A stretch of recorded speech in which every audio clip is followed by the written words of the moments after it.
Welcome back to another crochet tutorial. Today we're gonna crochet one of my favorite cake, tiramisu. If you're looking for a gift idea, this one will be perfect. Let's start with going through the materials you need. I have prepared 5 colors of yarn: brown, beige, white, red, and green. You'll also need your usual crochet kit. I'm using the 3.0mm hook plus the usual, so your yarn needle, yarn snips and stitch markers. I have also prepared some clips and the glue gun to put everything together. If you want to know where I get all my crochet supplies, I have provided a link in the description below. I would like to first do a quick run through of the whole Tiramisu Anatomy so you know exactly how it all comes together. Let's start with the cake. The cake itself has 5 layers, so 3 layers of cake, the brown, so here, here and here, and the beige, which are the cream, we have 2 layers, so here and here. Alright, for the cake you will need to have 2 thick layers and 1 thin layer, and for the cream you need 2 thick layers. For the toppings, we are going to be making a total of 5 strawberries, 1, 2, 3, 4, 5, and 4 whipped cream, so 1, 2, 3, 4. Let's bake the cake. Both the cake and the cream uses the exact same crochet pattern, so let's go through that using a crochet diagram first. So this is how the cake and cream will look like, and this is the crochet pattern. So in the first row, we're going to start with a magic ring first, followed by 8 single crochet and end the row with a slip stitch. For the next row, we are going to do a chain first, and then followed by 3 single crochet in 1 stitch. This will form the corners of the square, and then on the side we're going to do a single crochet, and then we're going to repeat this 3 times. So another 3 single crochet in 1 stitch, single crochet, another 3 single crochet in 1 stitch, 1 single crochet, 3 single crochet in 1 stitch, and single crochet. And then we'll always slip stitch to end off the row. And to always start a new row, we are going to do a chain. So basically the rule of thumb is when you reach the corners of the square, you're going to do 3 single crochet in 1 stitch, and on the side you're just going to do single crochet, okay, until you reach row number 5. In the corners we will change it to 3 half double crochet in 1 stitch, and this will be the same for row 6. And when you're at the sides, it will just be single crochet.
Once you finish the last row, we are not gonna slip stitch. Instead, we are gonna cut off the yarn and tighten the thing, and we are basically gonna do this manual crochet stitch method to close off the square so that it has a nice finishing. Using the yarn needle, you are going to thread through the yarn through the yarn needle. And then what you're gonna do is to find the first stitch of that row and thread through both the loops. Then go back to the last stitch and thread through only the back loop and pull to tighten. And before you cut off excess yarn, we're gonna hide them first and then use the yarn snip to cut off the excess yarn.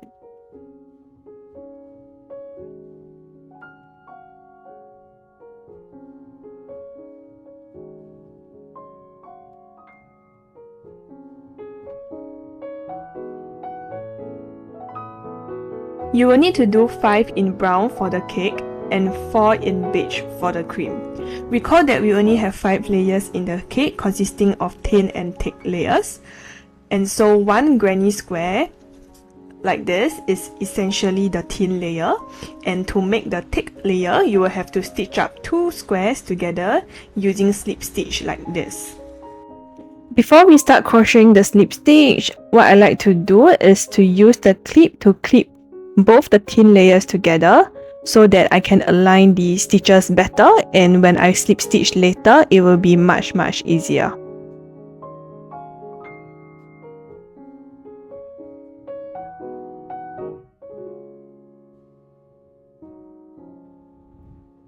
Now that we have finished clipping all the layers, we are just gonna start slip stitching. For the entire circumference of the squares, you basically need to do this 4 times, 2 for the cakes and 2 for the creams.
Once you have stitched up 2 thick cakes and 2 thick creams, you will have 5 layers.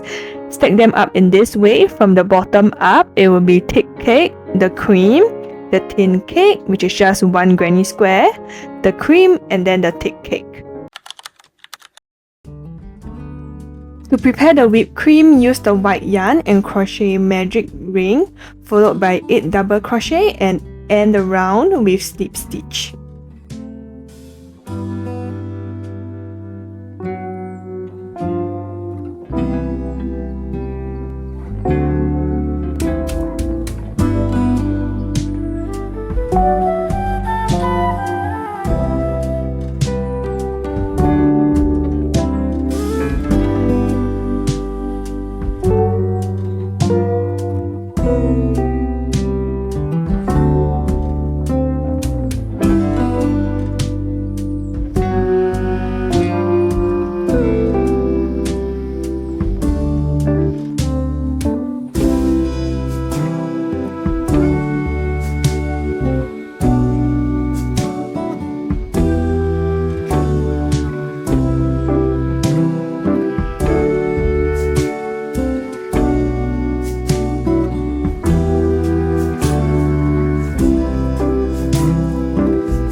For the last topping, berries, using the red yarn first, do magic ring, 5 double crochet, 2 chains and slip stitch.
The yarn and switch to the green color.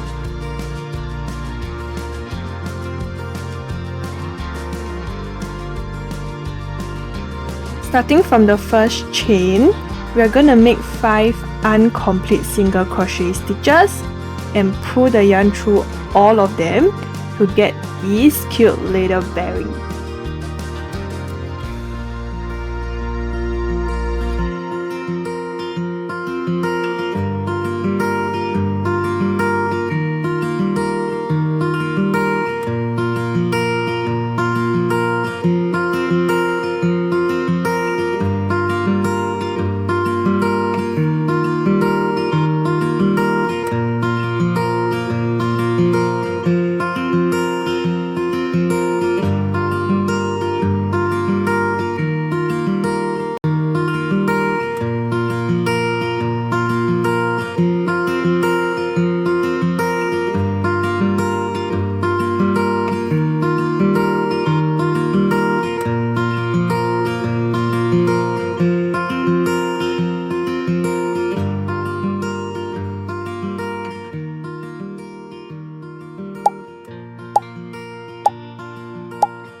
Now that we have all the ingredients prepped and ready to go, all we have to do is to put them together. We are gonna turn on the glue gun and wait for it to heat up.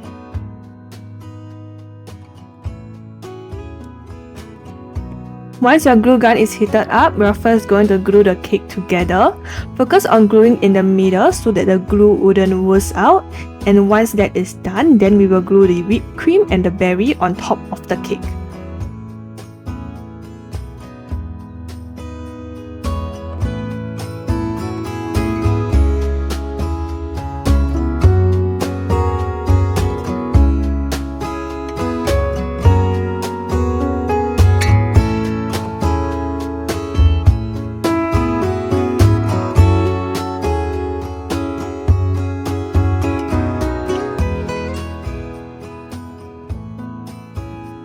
And ta-da! You just made your own tiramisu cake. Here are some extra tips to make this your own. You can always change out the colors of the cake and cream depending on the flavor you want it to be. For example, you can do green for matcha flavored cream, or even pink or purple for a blueberry flavored one. You can also choose to change out the toppings using different colors of yarns. For example, using a brown yarn with the whipped cream crochet pattern will make it look like a button chocolate. Changing out the red for a blue will turn it into a blueberry. As long as you understand the anatomy of the cake, you can make it your own. And that's it. Hope you love making this tiramisu cake and let me know in the comments what you would love to see next. As always, thanks for watching!